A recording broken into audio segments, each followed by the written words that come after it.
Aujourd'hui, je suis avec Tiffany. Bonjour. C'est une femme qui compte. Ah. Tu vois, je t'avais prévenu que ça serait lunaire. Et on va voir pourquoi tu comptes, si tu veux bien. Avec plaisir. Ouais, j'avais sorti celle-là. Que t'étais une femme qui compte? Ouais. C'est vrai? Ouais. Oh, bah alors je suis fière de moi parce que j'ai trouvé dans le métro en me disant non, j'ai trop honte, allez, je la fais. Non, vous l'avez pas fait. Donc t'es une femme qui compte. Alors je trouve que tu comptes parce que quand même t'as fait pas mal de choses assez intéressantes et reconnues ces derniers temps. Et en plus c'est des comptes, notamment. Oui, c'est ça. Même avant, simplement on en parle un peu plus depuis quelques années, mais... Et avant. Et oui, c'est un bon travail. Bah, c'est-à-dire que j'ai commencé à voir ton nom quand tu as eu le prix d'éloquence Gisèle Halimi. Bon, un super discours. Bah, merci. Sur les féminicides. Et là, j'avais un peu envie qu'on parle de ce que tu as fait avec les comptes à rebours. Alors, j'ai pas encore vu le spectacle, j'ai vu des extraits. Ok. Donc j'ai une méga honte. Mais j'ai lu le livre. Mais il n'y a pas du tout bien d'avoir honte, il y a plein de gens très bien qui l'ont ni vu ni lu. Donc, merci d'en parler. Ouais. Et les comptes à rebours, alors on va montrer le livre tout de suite. Touc. Ça c'est pour la miniature. Il est beau quand même. Hein, oui. donc c'est chez les Solanais. Ouais. C'est des plantes les Solanais. Oui, c'est des plantes de sorcières. Tu m'expliques? Oui, bien sûr. Donc les Solanais, la plus connue c'est la belladone. C'est des plantes qui étaient connues par les premières médecines, les premières botanistes qui ont existé, c'est-à-dire les sorcières, donc des femmes simplement qui étaient là pour soigner les gens à une époque où le savoir médical est minuscule et puis même interdit en fait, parce que finalement si on tombe malade c'est que Dieu le veut, donc se soigner déjà c'est contre la volonté de Dieu, et en particulier évidemment pour les femmes, que ce soit parce qu'elles ont des blessures dues aux violences, notamment les violences conjugales, les viols, etc., ou que ce soit pour accoucher, pour avorter. Et donc les sorcières étaient les médecines du peuple, et donc c'est pour ça qu'elles ont été persécutées, notamment c'était pour leur retirer ce savoir, et elles utilisaient énormément les plantes qu'elles connaissaient, et notamment les Solanais qui ont la particularité d'être des plantes qui à une certaine dose sont des antidotes, et à une certaine dose sont des poisons. Donc on est en plein pharmacone. Exactement. Mais en mode ultra féminin. Exactement. La vraie naissance, la pharmacopée. Et c'est un peu ce qui se passe en fait, tu vois. C'est pas du tout une transition que j'avais prévue ça, mais finalement, avec le conte, ce que tu fais, c'est que tu montres que le conte peut aussi être un pharmacone, alors que les contes sont finalement quand même assez sexistes. Bah, c'était ça l'objectif, c'était que d'abord, les contes qu'on connaît aujourd'hui, c'est finalement une version des contes qui a été retravaillée par des moralistes du 18e, 19e siècle. Et donc, c'est dans un contexte extrêmement précis et ils ne vont pas les écrire, ils vont les réécrire. C'est-à-dire qu'au départ, les contes, c'est de la tradition orale. Et c'est les femmes qui les transmettent aux enfants, et aux enfants principalement. Je vais assumer que je parle à la féminine universelle, sinon je vais m'en sortir. Non, mais ça c'est super parce qu'en plus je vais te poser plein de questions là-dessus parce que je trouve que c'est ultra important. Mais ça viendra après. Comme ça, pour le moment, on peut apprécier. J'expliquerai pourquoi il y a des choses qui vont vous attraper l'oreille comme ça.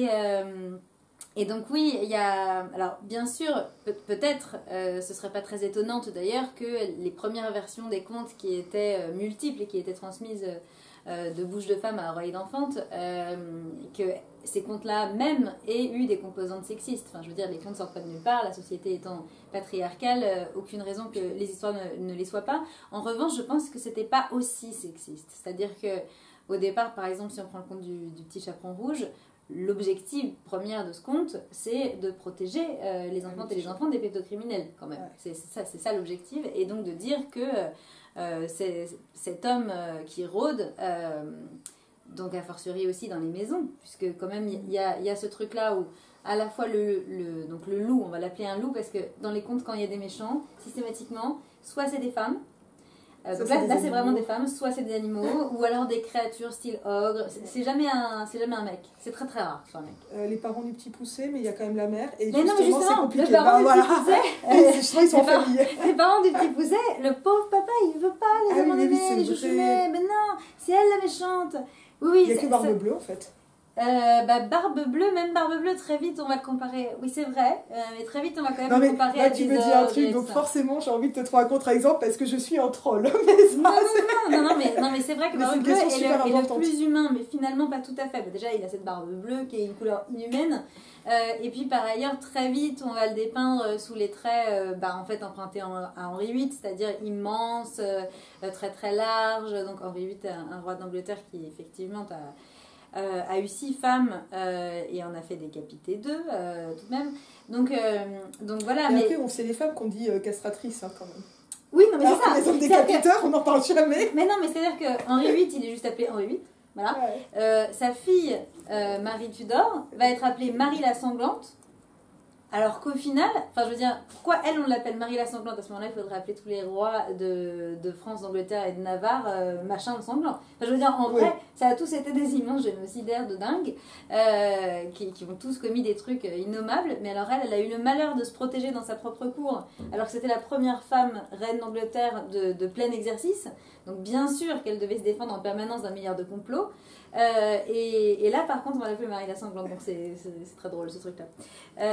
Et sa sœur, pour éviter d'être appelée Elisabeth Ier la Sanglante, elle doit se faire appeler la Reine Vierge quoi. Donc c'est-à-dire qu'on a vraiment comme d'habitude la dichotomie. Et puis t'as ce truc quand même autour du sang et de la virginité qui rappelle les règles quand même. Oui bien sûr. Non mais il y a énormément de... En fait, les hommes sont toujours libres d'être ce qu'ils veulent être dans les histoires. Voilà, on leur donne le bénéfice d'une individualité. Les femmes, elles sont toujours coincées entre plein de représentations. Il va toujours falloir qu'elles choisissent leur camp entre la Vierge et la sorcière. Mais j'ouvrais hier le deuxième sexe pour mes étudiantes. Parce qu'il faut que je trouve des textes pour les TD. Et je leur ai déjà promis que j'allais trouver des textes rapidement, mais voilà, je travaille. Et je suis retombée sur... ce moment où elle passe dans les mythes, mais c'est dans la moitié du premier volume, je crois. J'ai repris un passage, c'est extraordinaire, quoi. Que les femmes ne pourront jamais se poser en tant que sujet, sont toujours renvoyées aux mythes, construits par les hommes. Oui, bien sûr. Et c'est parce que je cherchais des textes sur la représentativité littéraire, mais je pense que j'en reparlerai quand j'aurai fini mes cours. Mais c'est exactement ça.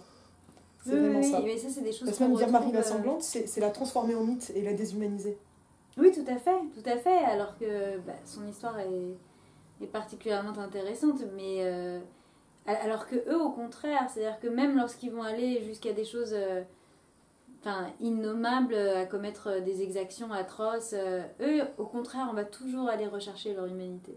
Enfin, c'est l'exemple dont on discutait tout à l'heure sur Napoléon, c'est-à-dire qu'il a commis 1 milliard d'horreurs, donc il a promu... un code civil qui existait déjà, dont il passe pour le grand-père, alors qu'en fait il existait déjà, bref. Mais il a promu un code civil qui détruit complètement les droits des femmes, encore pire que sous l'Ancien Régime. Il a promu l'antisémitisme, il était colonisateur, il a trucidé la moitié du monde connu. Mais on va toujours aller lui chercher, mais il se sentait pas bien parce qu'il était petit, et puis en plus il avait l'accent corse, tu comprends, donc il se sentait on va toujours aller chercher des trucs. Et alors que nous, c'est le contraire. C'est-à-dire qu'on peut avoir 1 milliard d'explications, faire bien moins grave, et là on va être diabolisé, on va être transformé en légende. Enfin, dans les deux cas, en fait, objectisé, c'est-à-dire dans un cas l'objet de la détestation, et dans l'autre cas l'objet d'une espèce de perfection virginale. Mais dans les deux cas, objet. Oui, parce que les femmes ne peuvent pas ou rarement se poser en tant que sujet.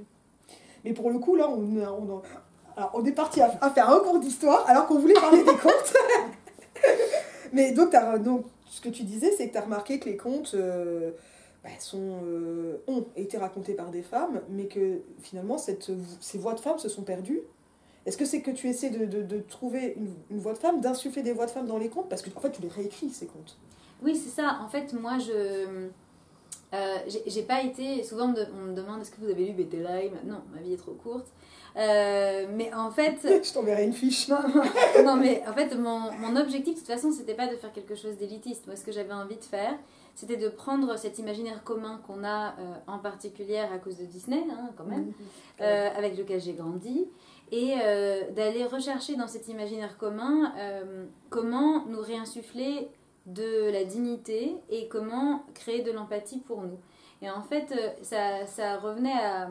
Ça découlait de 2 choses. D'abord, à chaque fois que je voyais qu'on retravaillait les contes tels que, voilà, on les connaît dans la culture populaire, à chaque fois que je voyais des artistes ou chercheuses, enfin bref, qui pouvaient s'y attaquer en tout cas je parle de ça au moment où je voulais l'écrire, donc entre 2010 et 2012, systématiquement c'était des choses en fait qui, sous couvert de remettre les trucs à l'endroit, en fait appuyaient encore plus sur le truc de l'héroïne. C'est vraiment, elle est vraiment stupide en fait. C'est vraiment Bobonne la stupide. Tu penses à... des choses qui pouvaient circuler sur les réseaux sociaux. Enfin, un truc de pouvoir... Enfin, ou même des choses chez certains humoristes, je dis certains exprès, mais que je voyais passer à l'époque finalement Blanche-Neige elle est un peu bête. Enfin, un truc qui... Voilà. Faut vraiment être idiote pour avoir accepté de faire le ménage pour les 7 nains. Voilà, exactement. Et alors que moi, j'avais besoin de le réécrire, mais de notre côté. C'est-à-dire que là, je voulais les réhumaniser et je voulais en faire des figures d'identification qui soient enfin valorisantes et valorisées et qui nous ressemblent et qui ressemblent aux femmes que j'accompagnais, puisqu'en même temps, moi, j'étais militante féministe, j'entrais dans plein d'associations à la fois. J'ai été formée notamment par le CFCV, le collectif féministe contre le viol, dont nous pouvons rappeler le numéro d'appel national anonyme et gratuit, le 0800 05 95 95. Ça c'est fait. Je peux le mettre en description. Voilà, parfaite. Et, ou la VFT, l'Association européenne contre la violence faite aux femmes au travail. Et voilà, et dans le mouvement féministe, la majorité des militantes, on n'arrive pas là par hasard, on est des survivantes. Donc en fait, le fait d'être sur le terrain avec... Ça, c'est un truc qui n'est pas souvent dit et qui est pourtant vraiment essentiel. Et plus j'avance et plus je me dis, il y a un énorme clivage entre les victimes et les autres dans les féministes. Et je dirais même dans les victimes... alors je ne vais pas dire que tous les parcours de victimes sont les mêmes, évidemment que non. Mais j'ai l'impression qu'il y a aussi un stade qui peut ou non être atteint, mais qui fait que ta colère n'est pas la même et que ta façon de t'organiser n'est pas la même. Oui, alors après... Mais ça change vraiment des choses. Mais bon, ça c'est un truc auquel je réfléchis beaucoup en ce moment. Mais c'est... Alors, je veux pas dire, non, il faut être victime pour être féministe, parce que ça me paraît idiot, ou se reconnaître victime. Alors, il faut être capable de reconnaître qu'on est victime d'une oppression, en tant que femme. Ben, c'est pour ça, c'est ce que j'allais dire, c'est que finalement on est toutes victimes. Peut-être que la différence c'est... C'est une question de degré, de quoi on est victime, de comment on le vit. Je sais pas, c'est vraiment un truc... Après, en général, moi quand je suis en face d'une femme qui me dit « Ah non, mais moi j'ai jamais été victime de violences masculines », en général, je m'inquiète beaucoup. Et quand je vois que c'est le moment, je pose un peu des questions. Et en fait, pour moi, celles qui disent ça, c'est celles qui ont une bonne couche de déni. Mais en vrai, il suffit de parler, je sais pas, des femmes qui pourraient me dire ça alors qu'elles sont en couple hétérosexuel. Et puis là, tu poses 2-3 questions et tu dis comment c'est du coup la sexualité Oh bah voilà, au bout de 10 ans, c'est vrai que bon, ça c'est un peu... mais voilà, on le fait une fois par semaine, le vendredi, comme ça on passe un bon week-end. Je dis mais... T'en as envie ?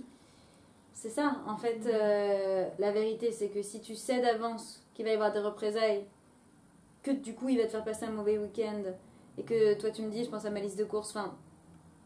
oui, mais lui aussi peut-être il se force pour qu'on reste un couple. Ouais, mais est-ce que c'est pareil de pénétrer et d'être pénétré? Est-ce que c'est pareil de briser l'intégrité ou d'être brisé dans son intégrité? Et là, tu continues à discuter, puis tu te dis, bah en fait, est-ce que quand tu étais adolescente, genre, t'avais la place dans ton imaginaire sexuel de te dire, la sexualité, c'est pas que le coït. Non. Donc, si on pense que la sexualité, c'est que le coït, du coup, on n'a pas le choix de l'accepter. Donc, quand on n'a pas le choix, ça s'appelle... Et en fait, et quand tu commences à tirer un peu les ficelles et que en fait tu mets dans l'horizon cette possibilité que le désir des femmes puisse être indispensable, pas juste le consentement, qui est quand même une sacrée arnaque, pas juste l'acceptation, mais un désir libre, éclairé au sens de connaître toutes ces possibilités, éclairé aussi au sens de, en hétéropatriarcat, quand on est bisexuel, ce qui, moi, de mon expérience, de ce que je crois capter du monde, doit être quand même le cas pour la majorité des personnes, en fait, cette bisexualité possible, en tout cas sur un prisme de bisexualité, mais en tout cas, moi, ça a été mon cas. Étant bisexuelle, en fait, je n'ai été forcée que de vivre le pan hétéro de ma sexualité en réalité. Et donc maintenant, de faire le choix en tant que bisexuelle de ne relationner qu'avec des femmes, ce choix-là, j'ai pu le faire que parce que maintenant, je suis très outillée en féminisme. Me rendre compte de ma bisexualité, j'ai pu le faire que parce que j'ai été outillée en féminisme. Enfin, en vrai... on a zéro choix. On nous propose le coït comme seule alternative, l'hétérosexualité comme seule alternative, voire la pornographie. Donc, en fait, du viol tarifé, filmé, voire des tortures filmées. Enfin, je veux dire, et ça, je parle de la pornographie lambda, celle qui est accessible partout. Et donc, à quel moment on a du choix, en fait, là-dedans? Et si on n'a pas le choix, ça s'appelle des violences sexuelles. Donc, il y a quand même... Moi, je suis toujours sceptique à me dire, il y en a qui n'auraient rien vécu. J'ai des doutes. En tout cas, j'avais fait une vidéo sur Coït de Dworkin, donc je vais y renvoyer. Voilà, très bonne idée. Je pense que je l'ai un peu neutralisé Dworkin, mais c'est vrai que je m'étais beaucoup interrogée sur les lectures de Dworkin parce que j'ai toujours cet attachement au livre, d'abord sur cette chaîne, mais ça reste une lecture qu'on va bien conseiller. Tout à fait. Et non, mais tu vois, par exemple, parler du conte, quand on est adulte et qu'on a oublié ce qu'était un conte, on peut en avoir oublié la violence, et quand on commence à le regarder en tant que féministe, le conte, on se dit, mais en fait... on va pas juste renverser cette violence, on va pas faire comme du Rape and Revenge, qui à mon avis est aussi une grosse arnaque d'hommes, de donner un genre de mode d'emploi, de vengeance après un viol qui ressemble en fait beaucoup à ce qu'est finalement le viol lui-même. Oui, là l'objectif c'est... Parce que ce que tu fais avec le conte, c'est pas... Au niveau de la violence, c'est pas juste renverser, c'est autre chose. Oui. C'est vraiment une subversion du conte que tu fais. Tout à fait. Là, moi, ce que j'ai envie de faire, c'est... Non, parce que là, c'est une vidéo, on est en groupe et tout. Voilà, c'est ça. Donc, c'est ma meute qui m'a inspiré le rôle de la dragonne dans La Belle au Bois éveillée. Voilà, parce que La Belle au Bois est très réveillée. C'est toi la dragonne. Au départ, c'est Ponto qui l'a inspiré, puisqu'on a rencontré Ponto d'abord. Mais c'est une de mes dragonnes. Voilà. Mais oui, en fait, moi, ce que je veux montrer, c'est pas des héroïnes qui vont prendre plaisir à se venger, ou on n'est pas du tout là-dedans. En fait, tout ce qu'elles veulent, elles, c'est se soigner de toutes les violences qu'elles subissent dans les contes qu'on nous raconte. C'est-à-dire qu'elles sont là, c'est juste qu'on nous dit pas le mot violence, mais elles sont là. Enfin, si on prend l'exemple le plus typique, très connu, cette histoire d'être embrassée pendant qu'on dort par un inconnu, qu'on retrouve à la fois à la fin du conte de Blanche-Neige et à la fin du conte de La Belle au Bois dormant, bah ça, dans les textes de loi, même au niveau des lois patriarcales d'aujourd'hui, ça s'appelle une agression sexuelle. On n'embrasse pas des gens qui n'en ont pas envie. Enfin, ceci n'est pas possible. Voilà. Et ça, c'est présenté non seulement comme normal, mais comme positif. C'est-à-dire qu'on va nous dire que bah, c'est la preuve que c'est un héros. Et ça la réveille à elle-même et ça la fait devenir femme. Exactement. Et elle ne devient vraiment femme qu'en épousant le prince. Et donc ça veut dire en perdant sa virginité de façon patriarcale et symbolisée. Et les femmes ne deviennent femmes que par un regard et une action masculine. Oui, tout à fait. Avant ça, elles sont en pause, elles poireautent dans une tour, elles dorment, elles font le ménage. Elles pioncent. Non, mais c'est ça. Personne ne fait d'études déjà. Bon. Non, mais enfin, et donc c'est pour moi ce qui était important. D'abord, c'était de les faire ressembler, de me servir de ces histoires-là pour parler de vraies histoires de mes sœurs vivantes, de mes sœurs survivantes, donc des sorcières que nous sommes à la quotidienne.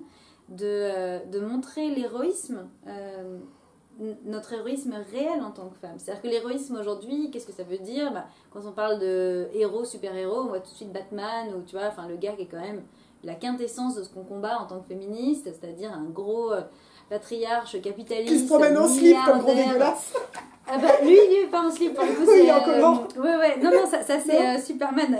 Batman, tu sais. Ah oui, Batman, c'est vrai. Bref, je vais me faire tuer par mes potes qui bossent les comics dans leur tête. Non, mais Siegfried, pardonne-moi. Encore ceux qui sont en slip, quelque part ils sont un peu plus à égalité avec les super-héroïnes qui sont toutes en culotte. Oui, mais j'avais envie de faire le rapprochement avec le gros dégueulasse de Riser, histoire de bien pourrir le super-héros. Mais voilà, mais Batman c'est ce truc de vraiment le super capitaliste qui dans la vie réelle est ce milliardaire qui se balade avec des femmes beaucoup plus jeunes que lui, par dizaines autour de lui. Enfin, c'est un proxénète, c'est un prostitueur. Enfin, c'est complètement dingue ce truc. Et puis il fait très très peur. Et quand il a son costume, il a aucune expression de visage, il a aucune expression dans la voix. Et on nous présente ce monstre mort sans aucune empathie. Comme étant la quintessence du héros. Mais non, l'héroïsme c'est pas ça. L'héroïsme c'est être une femme, subir encore et encore, partout, dans tous les domaines, partout.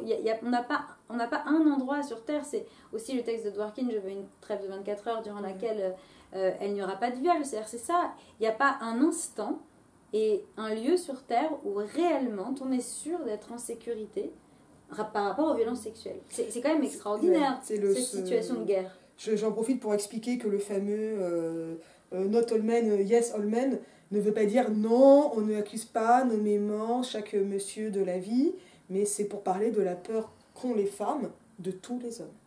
Bien sûr. Et ça, elle est extrêmement essentielle parce que, tu vois, c'est ce double visage. Par exemple, on parlait du chaperon rouge.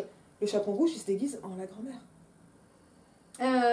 Non, il mange la grand-mère. Le loup, le chaperon rouge, pas le chaperon rouge. Oui. J'ai fait un raccourci monumental. Non, mais c'est ça que je voulais dire tout à l'heure sur la chaperonne rouge. C'est-à-dire que, quand même, l'histoire, si elle n'est pas réécrite par Green-Perrault et autres couillus, là, l'histoire est quand même intéressante. C'est-à-dire que, d'abord, ça veut nous mettre en garde contre deux types d'agresseurs. L'agresseur qui rôde dans la forêt, donc l'inconnu, c'est le fameux truc du stéréotype du gars éventuellement étranger, inconnu dans un couloir de métro, voilà. Ça, c'est la première partie du conte. La deuxième partie du conte, il est à la maison et il se fait passer pour une personne dont on ne pourrait pas se méfier. Donc là, il y a ce truc de je me déguise en la grand-mère, mais finalement, ça veut juste dire que ça peut être papa. C'est ça que ça veut dire. Et donc, il y a des choses très bien dans ces contes, dans ce que les femmes devaient transmettre de ça. Mais qu'est-ce que font les moralistes du 18e, 19e siècle, en particulier dans l'Allemagne protestante, etc., machin. Eh ben, ils vont dire... Très freudienne, j'ai envie de dire. Voilà, c'est ça, mais ça va avec. Et de toute façon, c'est pour ça que les psychanalystes sont fascinés de contes. C'est qu'il y a toute la merde dedans, dans la manière dont ils ont été réécrits. Et donc là, il y a ce truc de... finalement, la chaperonne rose, si elle avait le chaperon rouge, moi je l'appelle la grande chaperonne rouge, c'est pour ça, mais si elle avait écouté sa mère, eh ben il lui serait rien arrivé. C'est-à-dire qu'en fait, son truc, c'est que sa mère lui a dit, tu parles pas aux inconnus et tu cueilles pas des fleurs, enfin tu traces. Alors déjà, j'ai envie de dire, si la forêt c'est dangereuse, t'envoies pas ta fille de 6 ans. Bah, première chose, non, parce que c'est quand même hyper contradictoire. Je t'envoie, mais c'est super dangereux. Bah non, faut savoir. Bon, déjà. Et puis, bah, en fait, si tu fais pas ça, il t'arrivera rien. Ce qui est faux. C'est-à-dire que là, d'un coup, on a une inversion de la culpabilité, où ça devient la faute de la chaperonne, que si elle n'avait pas fait tout ça, elle n'aurait pas rencontré le loup, alors qu'on sait très bien qu'elle aurait pu tracer et tomber quand même sur un agresseur sexuel. Et là, bah, elle va porter non seulement la culpabilité d'avoir été tuée, elle, mais aussi la culpabilité de sa grand-mère qui est dévorée aussi. Enfin, je veux dire, et c'est pas pour rien que c'est une grand-mère et pas un grand-père. Enfin, il y a ce truc de mettre... Et ça dit quelque chose, la dévoration. Oui. Ah bah oui. Bon, après, les gens qui suivent cette chaîne assidûment savent que j'ai un petit problème avec les fantômes et les métaphores spectrales. Et je pense que les métaphores spectrales parlent très très bien du viol. Et que là, beaucoup de récits de hantise, et étonnamment, ce sont des femmes, notamment par exemple les fantômes japonais, mais en fait, ce sont des femmes qui sont jetées dans des puits et qui remontent, tu vois, comme la vérité qui sort du puits. Et c'est un truc qui, moi, parfois m'empêche un peu de dormir, tu vois. Mais il y a vraiment un truc comme ça sur la hantise, en fait. Qu'est-ce qui hante et pourquoi? Et je pense vraiment qu'en fait, il devrait être possible, ça c'est mon côté, tu vois, faqueuse, à vouloir toujours... on pourrait faire une histoire de la mauvaise foi masculine à partir de ces histoires de hantise. Parce que c'est bien des histoires de mauvaise conscience. Ah bah oui. Ah mais bien sûr, c'est ça. Parce que si elles se vengent, si on a peur qu'elles se vengent, c'est qu'elles ont quelque chose à manger. Ah bien sûr. Notamment cette fameuse... et la dévoration ce truc typique du spectral de la mariée qui revient. La mariée, c'est quoi? C'est le premier viol conjugal, c'est ça. Bien sûr. La jeune mariée qui revient, c'est ça. La mariée était en noir, bon, c'est encore un autre truc. Mais c'est pas étonnant si c'est Truffaut, si c'est repris ensuite en Kill Bill, même si Tarantino dit qu'il n'a pas vu Truffaut, ce que personne n'arrive à croire. Et ça, c'était en passant. Mais Kill Bill, un film qui me fascine beaucoup, ça se voit à mes baskets. Beaucoup de choses que personne n'arrive à croire, hein, comme je ne savais pas pour mon meilleur ami Harvey Weinstein. Voilà. Mais bon, tu vois, je suis pas tout à fait au point sur Kill Bill. Moi, je te le montre, parce que sinon, on saura pas que j'ai les baskets de Kill Bill. Mais le reste n'est pas en jaune, quand même, faut pas déconner. Et donc, toi, en fait, mais pour le coup, tu reprends le conte, donc t'es pas du tout dans l'optique du sketch pour se moquer du conte, et encore moins des personnages, et en particulier des héroïnes du conte. D'ailleurs, ces victimes, tu les transformes en héroïnes. C'est ça, et puis elles se rencontrent, elles se racontent, elles s'entraident, et elles s'organisent finalement pour arriver à une victoire. Et en plus, tu vas nommer les violences, ou les montrer, les désigner. Et c'est ça qui fait que tu les appelles des comptes à rebours, parce qu'en fait, ils fonctionnent à rebours, comme si tu remontais à une origine qui est supposée. C'est pas un travail scientifique, c'est un travail d'imaginaire, de littérature. Et de toute façon, m'inscrivant dans le champ de l'épistémocritique à l'université, je suis bien placée pour savoir que la littérature nous amène à un champ de savoir absolument légitime. Et je tiens à le rappeler. Mais ça fonctionne vraiment bien. Et en fait, tu travailles cet imaginaire, de façon évidemment contemporaine, avec tout l'acquis, notamment théorique et pratique, militant, que tu évoquais. Et ce rebours, donc, il va vers une espèce d'origine, mais c'est aussi une remise à l'endroit, sur une réécriture qui va donc nommer, qui se permet de nommer ces violences, et qui nomme notamment par cette langue que tu as inventée, la féminine universelle. Tout à fait, oui. Je sais pas si tu veux rebondir, parce que là, j'ai fait la prof de français, je suis désolée. Non, mais t'as bien raison. D'ailleurs, compte à rebours a déjà été utilisé par une professeure de lettres qui s'appelle Jocelyne Letellier, dans un lycée du 91. La personnage de Carabosse, donc qui est la personnage de la sorcière, enfin une des personnages de sorcière, en tout cas la plus emblématique sur ce sujet-là, a été utilisée en corpus de bac pour les oraux du bac en première. Donc non, moi j'adore cette lecture aussi de littéraire, et cette approche-là m'avait déjà beaucoup plu à l'époque. Donc oui, sur la question de la féminine universelle, elle est vraiment née avec l'écriture de Compte à rebours, c'est-à-dire que je savais déjà qu'il y avait des choses dans la langue qui m'énervait, me posait question depuis longtemps. Néanmoins, je m'étais pas dit consciemment, tiens, je vais inventer une nouvelle langue pour écrire Compte à rebours. Alors, je vais t'avouer que moi, j'ai fait ça quand j'étais en CM1. J'ai essayé, je me suis rendu compte que changer des mots, c'était compliqué. Après, j'ai voulu inventer un système de grammaire, j'ai eu mal à la tête, j'ai arrêté. Ah, en CM1 déjà. CM1, CM2, mais c'était aussi en réaction à... Alors, c'était pas en réaction au sexisme, c'était en réaction à un truc que m'a dit ma mère, à l'époque. Alors, je sais très bien qu'elle me l'a pas dit comme ça, mais ce que j'ai entendu, parce que c'est toujours ça qui reste, ce qu'on entend, ça a été qu'on pouvait pas inventer de choses nouvelles, que c'était très dur. En fait, ce qu'elle voulait me dire, c'est que les sentiments étaient universels. Ce qui est compliqué, en fait, parce qu'ils peuvent être historicisés. Oui. Mais moi, j'ai entendu, on ne peut rien inventer de nouveau, et ça m'a, en fait, terrifiée.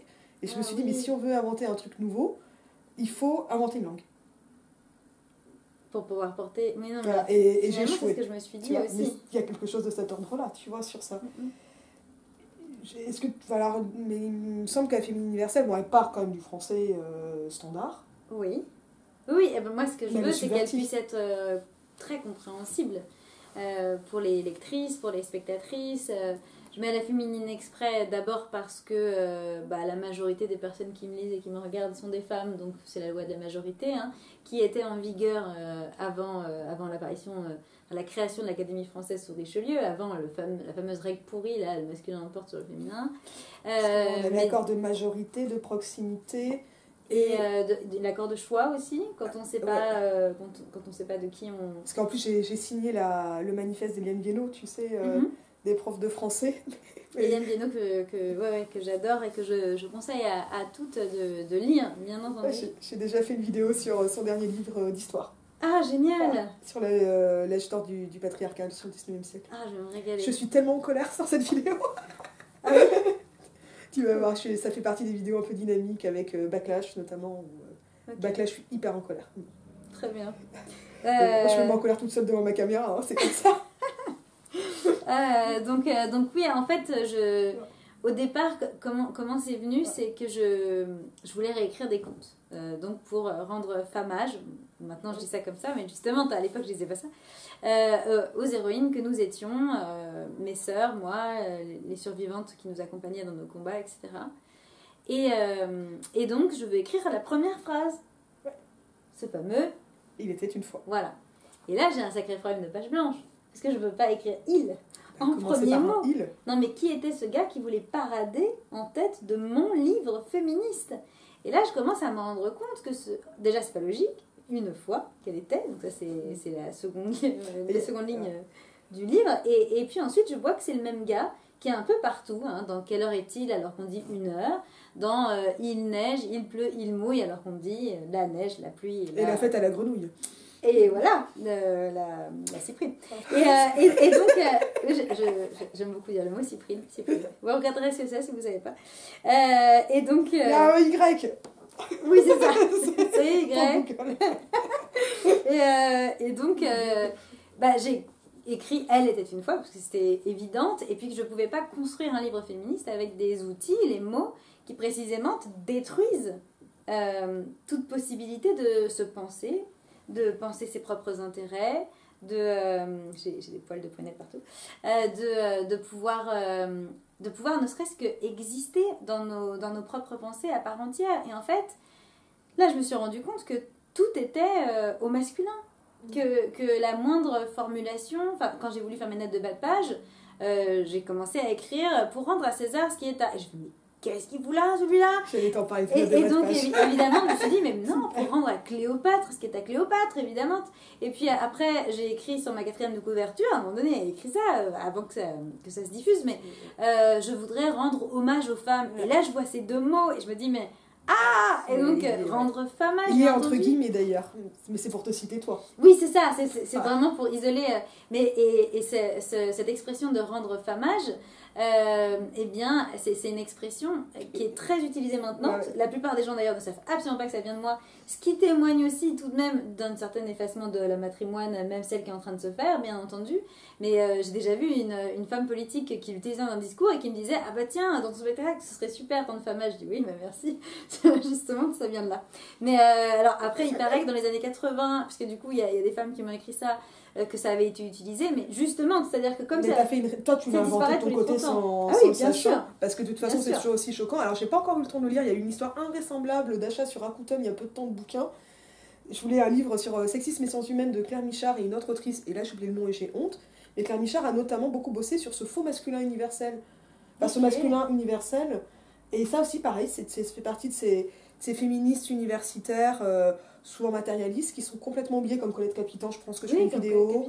Comme Colette Guillaumin, un peu moins oubliée, Guillaumin, mais que Capitan, c'est quand même assez moins connu que d'autres. Oui, bien sûr. Et Claire Michard a notamment travaillé sur ça. Bourdieu et... Voilà, bien moins. Et alors que ça s'appelle pas Bourdiès, hein. Voilà. Hein ouais.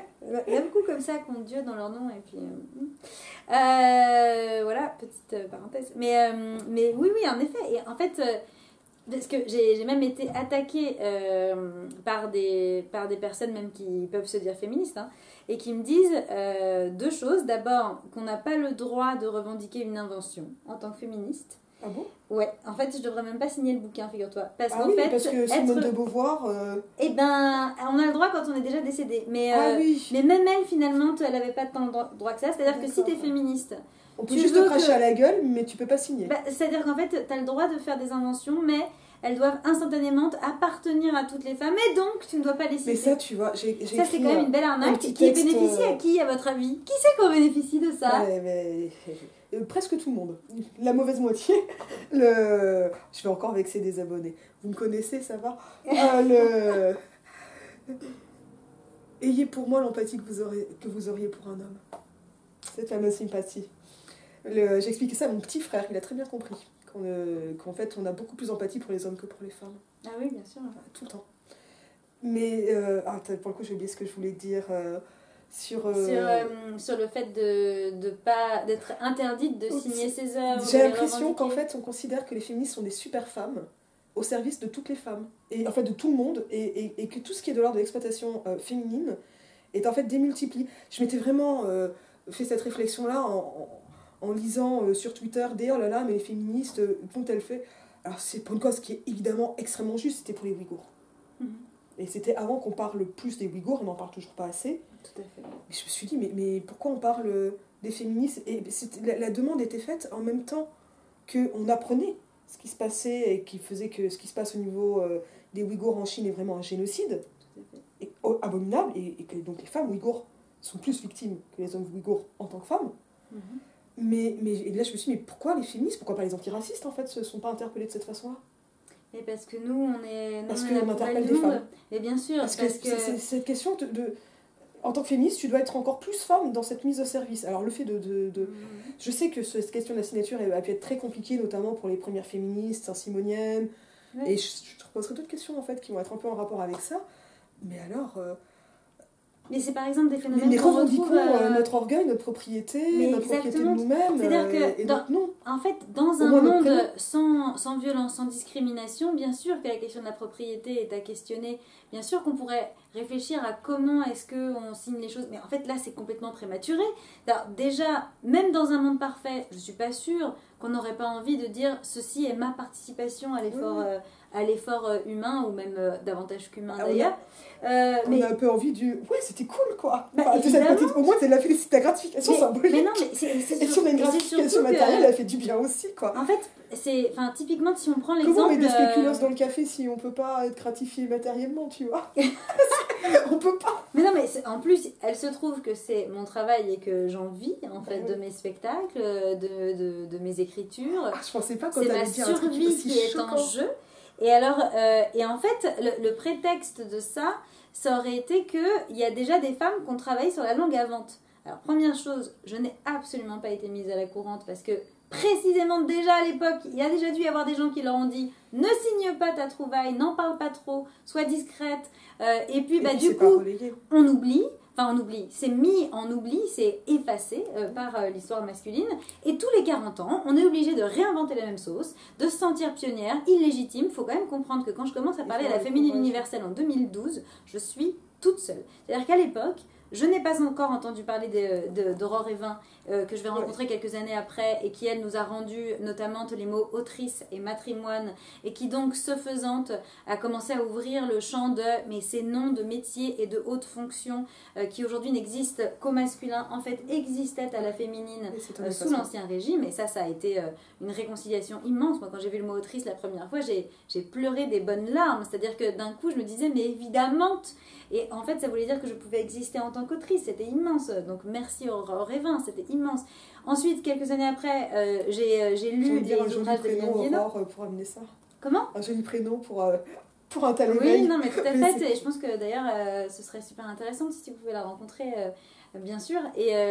Et voilà. Et Liane Viennot, ensuite, j'ai connu ses œuvres aussi, qui, elle, vraiment va chercher l'histoire de cette masculinisation du langage sous Richelieu et la bataille qu'elle y a eu à l'époque, des femmes qui disent « je veux qu'on continue à m'appeler autrice, sinon... » Madame de Sévigné elle-même. Hein. Mais oui, Madame de Sévigné elle-même dit « je continuerai à dire heureuse, je la suis, sinon j'aurais l'impression d'avoir du poil au menton. » Ça voudrait dire qu'en fait, Simone de Beauvoir aurait écrite avant la masculinisation du langage et donc de la pensée, puisque le langage structure la pensée, et donc des actions, puisque la pensée entraîne des actions, elle aurait écrite « on ne naît pas femme, on la devient ». C'est quand même extraordinaire. C'est-à-dire que même dans le titre d'un des livres les plus connus de la féminisme, il y a déjà cet homme-là qui rafle la mise. Et donc moi, je voulais pas ça dans mon livre. Et quand je commence à écrire et à jouer mes spectacles, et donc qui est devenu un livre en 2016, à la féminine universelle, et à la parler, à l'écrire de plus en plus dans mes posts, et à la parler sur scène et même dans la vie, à ce moment-là, je suis toute seule. C'est-à-dire que, et même des féministes qui ensuite m'ont soutenue, hein, dans un premier temps me disent écoute, mettre des E à vous et nous pour faire exister sur la page la peuplesse des femmes, enfin du coup le peuple des femmes, elle disait ça c'est anecdotique, on a quand même d'autres problèmes, et puis en plus tu vas pas être comprise, or c'est déjà compliqué de faire passer nos idées, donc et en fait elle me dissuadait, mais vraiment, et moi j'ai persisté. Dans un moment je me disais si ça se trouve je suis juste une dingue, et en fait maintenant ça prend énormément, notamment parce que il y a Marguerite Stern qui s'en est emparée à la fois pour des collages et à la fois pour son livre Héroïne de la rue que je conseille, et donc ça a donné encore plus d'ampleur. Déjà c'était assez utilisé sur les réseaux sociaux, d'ailleurs par une majorité de femmes qui ne savent pas que ça vient de moi, encore une fois. Et en fait, le prétexte de m'attaquer, mais c'est quand même emblématique cette attaque, c'est que le prétexte de m'attaquer là-dessus, c'était à la fois sur le fait que tu poses ton nom, en fait ça fait propriété intellectuelle et toute propriété serait nécessairement masculiniste, donc il y a déjà ce truc-là. Et alors que, justement, pour moi c'est déjà lutter contre l'effacement, c'est-à-dire que comment on efface si on ne sait pas qui a dit les choses quand. C'est beaucoup plus simple de faire disparaître les trouvailles de toutes, des livres, des traces qu'on a, etc. Et donc il y avait cette première chose-là. La deuxième chose, c'était qu'il y avait déjà des femmes à vente dans différents pays, dans les années 80, etc., qui avaient travaillé sur la langue et comment la démasculiniser. Donc le mot fama, j'ai retrouvé sur un tract dans les années 80, mais on ne sait pas qui, quoi, comment. Il y avait l'équivalent du mot famage en suédois, visiblement dans les années 80, autant te dire que je n'étais pas bien au courant. Et puis voilà, et puis par deux, trois documents comme ça. Mais en fait, Mais justement, ça prouve déjà, moi je suis la première à en parler, la preuve, et j'adore, et j'aurais aimé la savoir avant parce que j'aurais été plus vite, j'aurais été plus loin, je me serais autorisée davantage, enfin je veux dire, juste ça m'aurait porté, et en plus, je ne nie absolument pas tout ça, je dis que j'en ai pas eu connaissance, malheureusement, que j'aurais préféré, et que je veux en parler, et que aussi, en fait, la famille universelle, c'est ma proposition forcément, puisqu'elle est singulière, précise, littéraire, artistique et militante. C'est ce que j'allais dire, mais tu vois, voilà. Tu le fais parfaitement. Et que du coup, elle est subjective. Non, mais je veux dire, c'est complètement subjective et c'est nourri, effectivement, de plein de discussions, de lectures, de réflexions. Et ça a été tout un processus. Et quand on regarde la première édition, la toute première édition de Compte à rebours, on est loin de ce que je fais dans La Pérille Mortelle, qui est ma One Feminist Show, spécialement sur la question de la langage. Alors là, j'y vais franchement. Et voilà. Et il y a plein de femmes qui s'en emparent. Et je trouve ça génial. Il y a plein de femmes qui font des trouvailles, qui m'autorisent à y aller plus. La fait de dire est-ce que tu vas bien, par exemple, ce mot de bien, j'y avais déjà pensé, mais je m'y étais pas autorisée. Et une copine qui s'appelle Amaya, qui est une amie Amazon aussi, colleuse, un jour m'a dit ça et je me suis dit, mais c'est parfaite. Ouais, on va garder bien, en fait, on comprend. Voilà.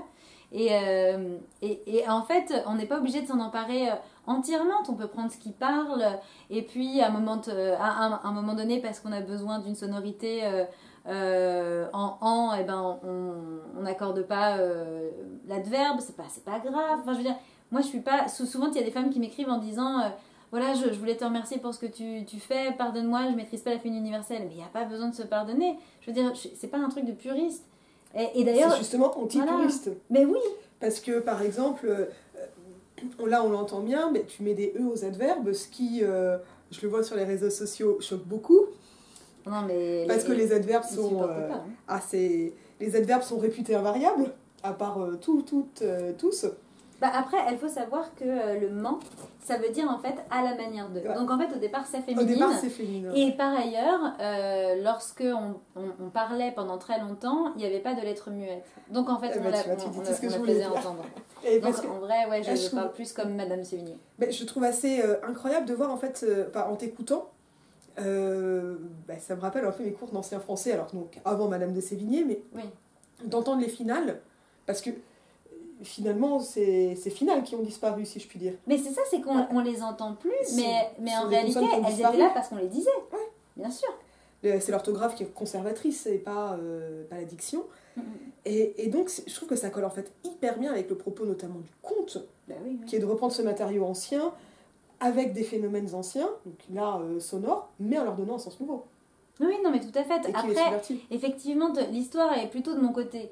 C'est vrai, et ça fait une légitimité que j'avance pour avoir la paix de temps en temps. Mais par ailleurs, ce serait illégitime que je m'en ficherais. C'est-à-dire que ce truc-là me fait gagner du temps quand il y a des masculinistes. Moi, j'appelle masculinistes parce que des culs, on en a aussi, les couilles, non. Alors, donc, il y a les masculinistes, voilà, qui viennent m'emmerder. Bon, en fait, non, je leur réponds pas, mais des fois, c'est des femmes qui sont sous emprise masculiniste. Donc là, je réponds. Et là, j'utilise les arguments qui me viennent beaucoup des travaux d'Eliane Viennot, et j'explique, Mais en fait, ça, c'est des arguments d'autorité qui, même, en fait, m'intéressent pas. C'est-à-dire que quand bien même ce serait complètement illégitime, quand bien même il y aurait toujours eu le masculin n'importe, qu'il faudrait changer ça quand même. Ben oui, et puis l'idée, c'est pas d'opérer un mouvement de réaction. Ah non, pas du tout. Mais par contre, je trouve que le matériau ancien et oral, la dimension orale de ces... parce que finalement, quand je lis de la féminine universelle, j'entends beaucoup plus qu'avec du français standard. Et donc ça oralise énormément, et ça tombe bien parce que le conte, c'est oral. Bah oui, c'est pour ça qu'au départ, tu fais des spectacles. Voilà, excuse-moi de l'oublier, parce que moi, je reste dans mes bouquins. Non, ça a été... donc c'est un spectacle qui est né en 2012, et la première version du livre est sortie en 2016. Donc il a déjà vécu longtemps seulement sur scène. Elle a été beaucoup parlée et beaucoup contée avant d'être... Et puis en fait, je féminise encore plus sur scène que dans le livre, dans la version qui existe aujourd'hui. C'est pour ça d'ailleurs que j'aimerais une réédition plus poussée, aussi avec des personnages qui n'existaient pas encore en 2016 et qui ont été créés par les demandes qu'on m'a faites de faire des versions de Compte à rebours à destination des enfantes et des enfants. puisqu'au départ c'était vraiment une pièce pour les adultes. Il y a des choses difficiles. C'est ça, mais du coup là c'est le même principe. Il y a quand même des jeux de connivence, de réécriture et tout qui peuvent être plus compliqués. Enfin ça encore, dans les gamins ils sont forts sur ça. Oui, mais là j'ai vraiment tout adapté aux enfants et aux enfants. D'ailleurs je vais en jouer une version là dimanche, samedi. Et en ligne pour accessible à partir de 8 ans et en fait c'est super intéressant aussi, donc j'adapte plein de choses. Typiquement je fais pas la petite sirène par exemple. Non, mais je pense qu'on va en reparler. Et tu vois, Hélène Viennot appelle à une dépatriarcalisation de la langue. Et toi tu fais quand même un pas sacrément supplémentaire et artistique, parce que Hélène Viennot reste dans son champ universitaire passionnant.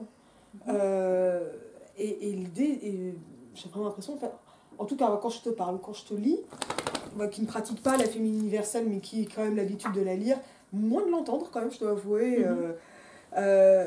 ça amène à quelque chose qui est en fait une espèce de positionnement. Donc tu le vois peut-être dans mes messages, et tu dois le voir en tout cas avec beaucoup de gens et de femmes qui te parlent, une forme de flottement, tu vois, un coup un peu de féminine, un coup un peu moins et tout, mais on se cherche, mais moi aussi je cherche, mais surtout que moi aussi ça je trouve ça passionnant, parce que pour le coup on a envie d'y aller, puis on n'y va pas, puis je me dis mince, je suis quand même prof de français, est-ce que je vais mettre des hauts adverbes? Non mais c'est vrai que c'est compliqué, et même pour moi, d'abord moi je suis bilingue en fait, c'est-à-dire que je donne aussi des formations en entreprise, notamment sur les questions de prévention des violences sexistes et sexuelles au travail, d'égalité, etc. Et puis de prise de parole en public, enfin voilà. Et en fait, dans ces cadres-là, je vais avoir tendance à parler à la parlure et écrire, quand j'écris des mails, à l'écriture inclusive. Donc, je parle jamais au masculin universel, ça quand même. Non, j'essaie de voilà, des fois ça peut me sortir quand même, hein, mais ça quand même de moins en moins avec la pratique. Mais la féminine universelle, comme je suis tout le temps en train de jongler entre deux mondes, parce que parfois ma féminine universelle elle est dangereuse pour moi, c'est-à-dire que j'aurais trop de représailles. Tu vois, il y a des contextes où stratégiquement, je la fais pas parce que je suis stratégique. Et donc, même pour moi, vivre et de survivre. Non, mais régulièrement, dans les vidéos que je fais, où je remets à l'endroit l'actualité, il va y avoir, d'ailleurs là, ça s'entend, c'est obligé, elle va y avoir des adverbes où là, il y a une E qui arrive, et puis l'adverbe d'après, il n'y en a pas, parce que moi-même, je cherche, moi-même, de temps en temps, le masque... Mais non, c'est pas grave. Non, en fait, c'est ça que c'est vraiment de la langue c'est vivant. C'est ça. Et puis, c'est vivante. Exactement. Et, non, mais en plus, tu vois, je veux dire, ça amène ce truc où, quand on t'entend, quand on te lit, quand on lit Compte à rebours, ça permet d'identifier, de dénommer l'omniprésence du masculin. Et donc de cet universel masculin imposé notamment par la grammaire, mais pas uniquement par la grammaire. Oui, mais c'est pour ça, avec Hélène Viennot, on aime beaucoup faire des conférences ensemble. D'ailleurs, on est co-autrice avec d'autres d'un livre qui s'appelle Droits humains pour toutes et tous, qui a été coordonné par Gérald. Mais je ne l'ai pas encore lu. Mais j'ai offert à des gens à la Ligue des droits de l'homme. Chouette, oui, bien sûr. Très ciblé. Avec laquelle Hélène Viennot est beaucoup en lien. Et je sais qu'ils me regardent. Salut. Vous êtes un peu à la ramasse, bon. Ça va bouger. Je pense que ça va bouger. Oui, je pense qu'à un moment donné, ça va être un peu trop ringard. Un peu trop ringarde. Non, ringard. Ouais, non, c'est vrai, ringard, on peut vous le laisser. D'ailleurs, ça c'est aussi un principe, parce que donc il y a la manifeste de la féminine universelle que je voudrais mettre dans la nouvelle édition, où là je dis que non seulement on va féminiser, donc c'est vraiment une langue exclusive là pour. Oui. Voilà, là on va favoriser les femmes. Clairement, et ça va permettre, notamment dans la féminine, dans la péril mortelle, dans mon spectacle, là on entend, comme je féminise toutes, on entend comment d'habitude on masculinise tout. Alors donc, on ne l'entend pas, c'est là où c'est intéressant, c'est que d'habitude on ne l'entend pas. Donc, mais c'est pour ça d'ailleurs que souvent on est attaqué, comme ça m'est arrivé par Causeur. Après que j'ai eu le malheur de sortir une tribune dans l'Humanité où justement j'écris à la féminine universelle et en plus je parle d'une nouvelle mouvement artistique féministe et quelles pourraient être les bases éthiques de cette mouvement, etc. Et alors là, j'ai été repérée par nos amis de l'extrême droite et donc Causeur a sorti un papier qui a été avec myriade de trolls. Et donc, ce qui est complètement dingue dans le papier, qui par ailleurs est assez drôle parce que le gars s'est amusé à recopier des passages entiers de la Pérille Mortelle, mais bien. Genre, j'ai envie de dire, bah continue, gars. Promouvoir mon travail. On a besoin de copistes, hein. Ça me fait plaisir. C'est ça. Pour les archives des temps futurs. Non, mais franchement, bon, enfin, toi, il aurait pu me demander parce que moi je l'avais déjà écrite. Bon, je lui aurais fait gagner du temps. Non. Mais. C'est bon. Oui, non, c'est une blague, Dédé. Ça s'appelle Dédé. Et donc, voilà. Et le problème, ça a été les trolls et tout ça, puis les menaces d'internement et autres. Où c'est moyen drôle parce qu'on sait très bien que pendant très longtemps, les hôpitaux psychiatriques ont été des prisons politiques pour femmes et que s'ils pouvaient le refaire, ils le referaient, bien entendu. Je vais rappeler que 80% des lobotomies ont été faites sur des femmes. Voilà, que environ, pratiquement toutes les féministes de la Révolution, celles qui n'ont pas réussi à fuir, soit elles ont été guillotinées, soit elles ont été internées, comme la grande héroïne de Méricourt, par exemple, la Salpêtrière. Enfin, voilà, donc ça c'est...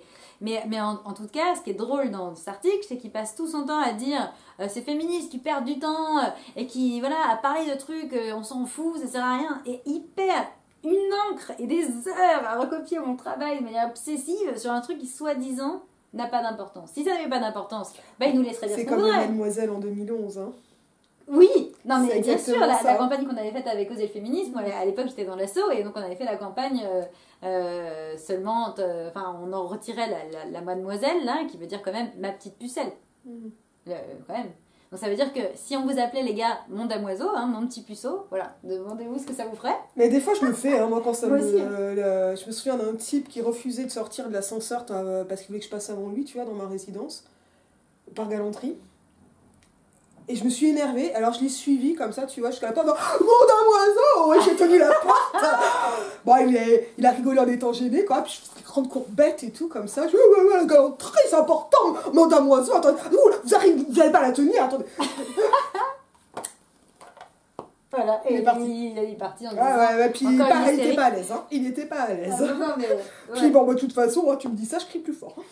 Non, mais c'est insupportable. Et donc, ouais, en fait, c'est une bataille hyper importante parce que, précisément, et c'est pour ça que le cardinal Richelieu a bossé là-dessus. C'est pour ça qu'il a créé l'Académie française, qui est quand même un reliquat de l'Ancien Régime, qui a échappé à la guillotine pour des raisons qui m'agacent, puisque ça a échappé à la guillotine juste parce qu'il était masculiniste. D'abord, c'est très élitiste comme construction, c'est-à-dire qu'il fallait, et c'était vraiment te dit comme ça, ces règles absurdes d'orthographe et de grammaire, parce qu'elles sont absurdes en toutes, quand même. C'est que du pourri. Alors déjà, on va prendre les racines latines. Du CED antéposé. Non, mais déjà, alors ça c'est juste parce que les copistes de l'époque, en fait, comme ils avaient, justement, comme ils avaient le complément qu'après, ils n'avaient pas le temps de noter. Donc du coup, ils avaient déjà mis au neutre, ils ne pouvaient pas revenir. Enfin, tu sais, c'est des questions juste pratiques. Et puis en plus de ça, en fait, c'était vraiment pour distinguer les hommes de lettres des simples d'esprit et des simples femmes. Donc, nous, on fait partie d'après les simples d'esprit. Simples d'esprit étant des hommes, nous, c'est encore après. Et voilà. Tu sais, je me prends régulièrement des insultes pour ma vidéo sur Schopenhauer lu par une féministe. Son essai sur les femmes. Parce que pour Schopenhauer, t'as les hommes, les singes, les femmes. Bah ouais, non mais mais je sais pas où il met les guenons. Tu vois. C'est une bonne question. Ouais. Mais en fait, je pense que pour la majorité, l'extraordinaire majorité des penseurs, là, qui pensent avec un cerveau dans le bas-ventre, je sais pas, on n'est même pas une question, on n'existe même pas. C'est-à-dire que tout est fait pour eux, tout est pensé pour eux. Les femmes, c'est un no man's land, donc on s'en tape, quoi. Il y a vraiment ce truc-là. No man's land, oui. Tu vois, on est le pays où il n'y a pas... Enfin, le pays pour les hommes, surtout. Ouais. Enfin, il y a vraiment ce truc-là. No man's land. Voilà. Non, mais c'est surréaliste. Et ouais, en fait, il y a... Enfin, c'est pour ça qu'on s'entend bien avec Eliane et qu'on adore faire des conférences ensemble, c'est que, en fait, c'est assez... amusante et c'est assez complémentaire. On aime énormément, elle m'a énormément nourrie avec son travail et moi j'ai l'impression de la faire rire de temps en temps et en fait mais c'est parce qu'on propose pas la même chose, on n'a pas le même rôle, mais finalement ma façon de tout féminiser fait avancer aussi son combat qui par ailleurs est aussi le mien, que je partage aussi, et en fait c'est des choses qui s'alimentent en réalité. Et cette création artistique, oui, elle va ailleurs, elle va plus loin peut-être, en tout cas elle va ailleurs, parce qu'elle ouvre encore d'autres portes d'imaginaire et de créativité et que ça redresse. Moi je conseille aux femmes de la faire. Tentez-la une soirée, au lieu de dire il fait beau aujourd'hui, vous dites elle fait belle aujourd'hui. Tentez-la de vous faire exister, de dire c'est merveilleuse, et en fait vous allez voir que ça redresse, parce que ça nous fait enfin exister dans nos propres têtes. Ce masculin l'emporte est là pour que dans chaque phrase qu'on dit, in fine, il y a le fait que les femmes ne sont pas des êtres humains comme les autres. Et les autres étant les hommes. Voilà. Alors, donc il y a... Je peux parler un peu du bouquin aussi quand même. Oui, tout à fait. Non, mais il y a des choses qui m'ont vraiment marqué. Bon, les dédicaces, très belles, mais j'ai presque envie d'en laisser la surprise. La dédicace, les 2 dédicaces. Donc Fanny Raoul, dont on reparlait tout à l'heure, Opinion d'une femme sur les femmes. Toi, j'ai noté la référence. Tu me disais, je l'ai vu quelque part. Ben oui, effectivement, dans ton livre. T'as ce prologue que finalement, là, j'ai l'impression, on va pas forcément... J'ai envie quand même de décrire le bouquin pour donner envie de le lire, et puis je mettrai un petit lien, tu vois, pour le commander. Bien sûr, merci. Mais tu commences, j'ai envie de dire, quand je l'ai vu, je me suis dit, ben oui, c'est une évidence, par Scheherazade. Alors, tu as parlé tout à l'heure des rendons à Cléopâtre, ce qui est à Cléopâtre. Alors, il y a un truc qui m'a beaucoup marqué, et là, on le comprend complètement en t'écoutant, c'est que le conte, c'est un matériau qui a l'air d'être traditionnel, oral, pour les gens simples, les femmes simples.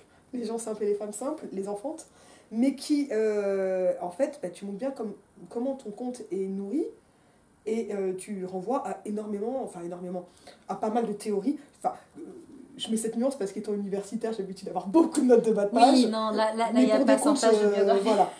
Mais pour des contes, c'est quand même inhabituel comme format, d'avoir cette érudition, donc qui reste elle aussi en féminine universelle, hein, mais... qui montre comment, par exemple, la première épigraphe, donc citation en exergue, là c'est la Hélan qui revient, le cours, hein. Levons-nous, fameux esclaves, et brisons nos entraves, debout, debout, debout, exprime des femmes qui, en fait, lui, va parcourir les comptes à rebours, et il y a un moment où tu le modifies, et un seul.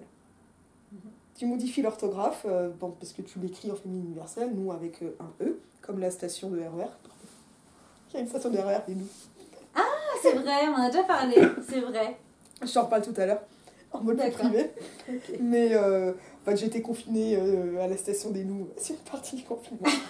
D'accord. Mais avec des garçons, alors tu vois, je m'en suis pas bien sortie. Mais je m'en suis sortie, c'est pas si mal. Et ça, c'est quand même un truc que je trouve hyper important parce que finalement, bon, l'hymne des femmes, c'est l'hymne qui est devenu l'hymne du MLF parce qu'il a quand même une histoire qui est un peu mouvementée au niveau du MLF ou pas toujours très claire. Mais là, en fait, tu fais s'entrecroiser, j'ai envie de dire, la mémoire et l'histoire, quelque chose comme ça, enfin, des régimes de temporalité différentes et des régimes d'écriture différents.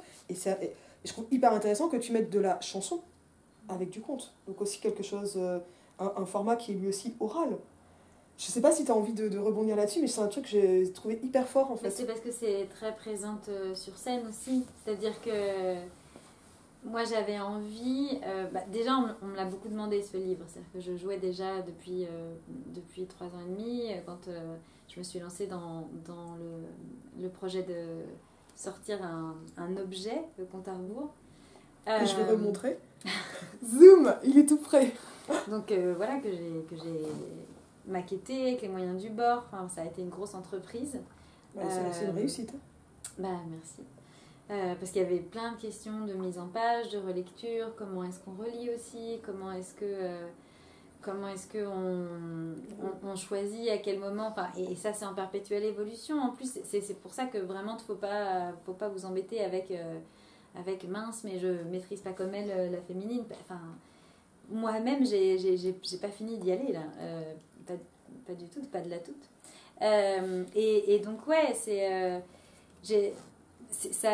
c'était important pour moi de m'en servir aussi justement pour mettre toutes les références qui m'ont nourrie, d'abord pour rendre hommage à ces femmes et aussi pour renvoyer, soit pour faire des clins d'œil affectueux, comme je peux le faire par exemple avec Muriel Robin, enfin voilà, où c'est quelque chose quelque chose qui m'a nourrie, c'est très très intime. Mais après il y a aussi, je me disais, mais c'est une opportunité géniale que des femmes aient envie de découvrent le nom de Dworkin et se disent tiens mais qui est-ce, enfin voilà, d'aller chercher des femmes comme ça, Et puis, j'avais quand même envie que dedans, même si c'est très différent ce qu'elle se passe sur scène et dans l'ouvrage, mais j'avais envie qu'on sente que c'est un spectacle au départ. Et effectivement, sur scène, je chante l'hymne des femmes à chaque personnage de différentes manières. Des fois, il est slamé, des fois, je change l'air, des fois, je change les paroles. Enfin, et en fait, l'hymne des femmes est là tout du long.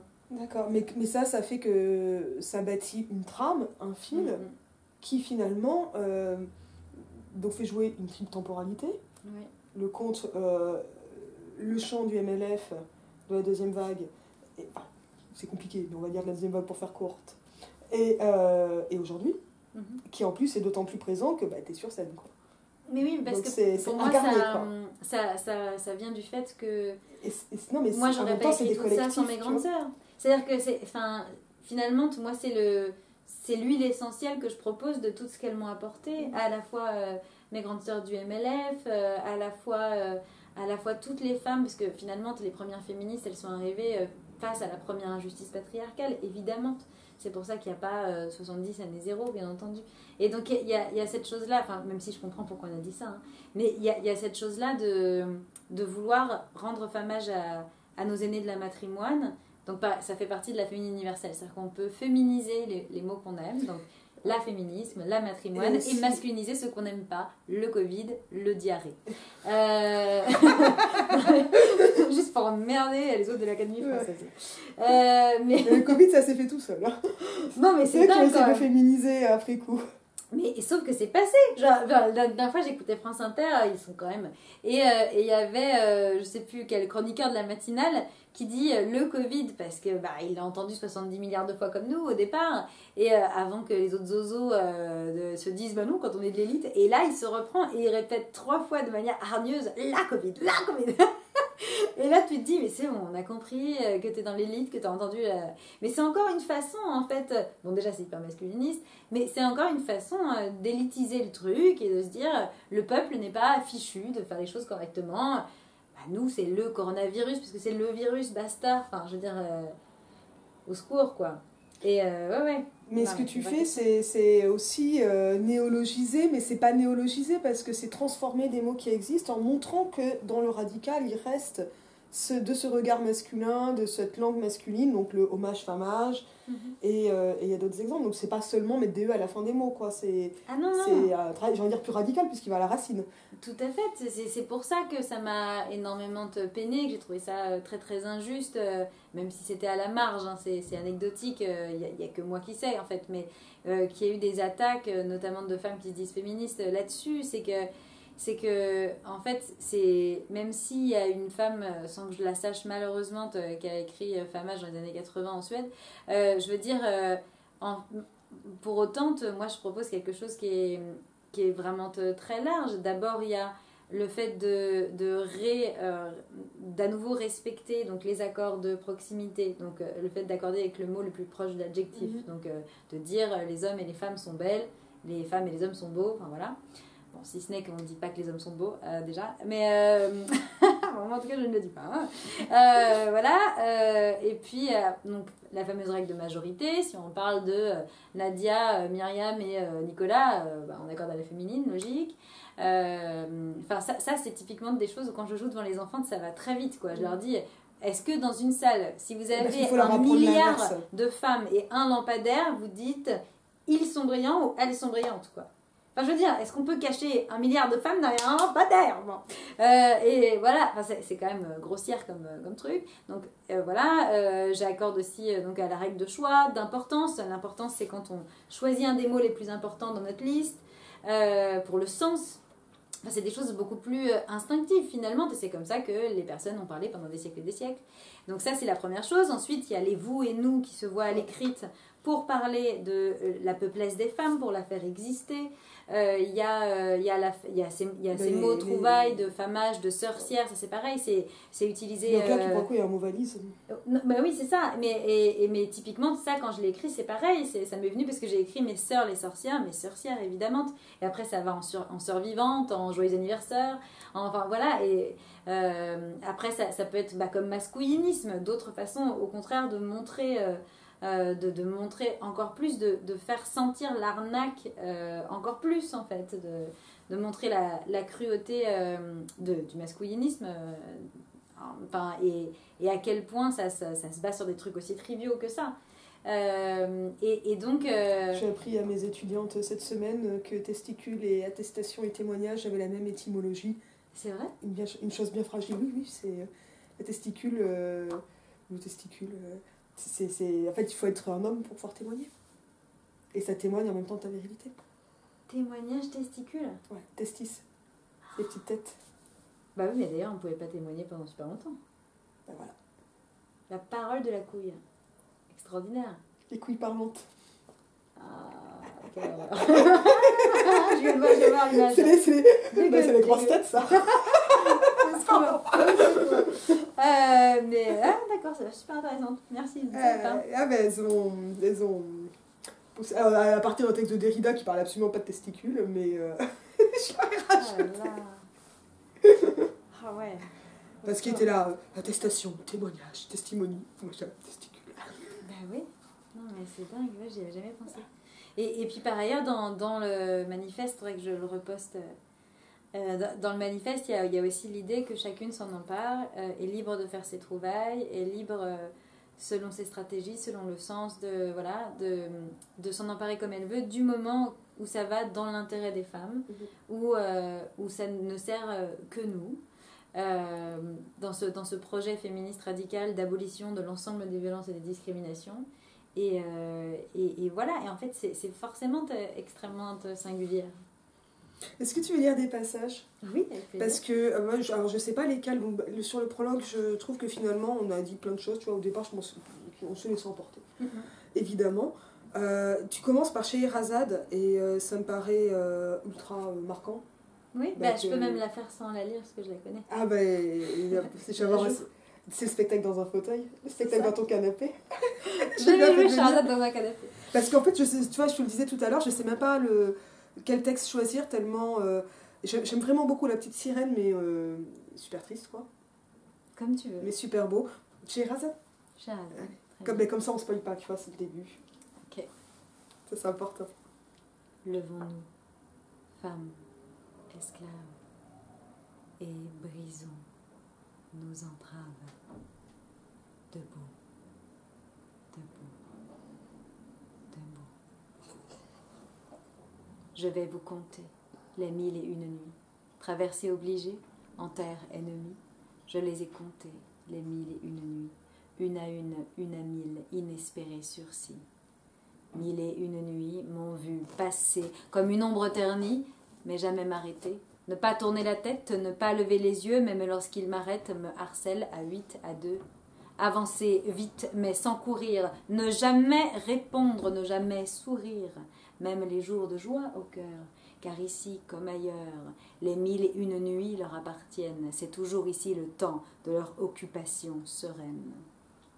1001 nuits, ils m'ont fait leur proie, les prédateurs m'ont chassé et moi, le cœur serré aux abois, j'ai entendu la meute m'aboyer. 1001 nuits, qui ne sont pas à nous, sœurs, mais aux agresseurs.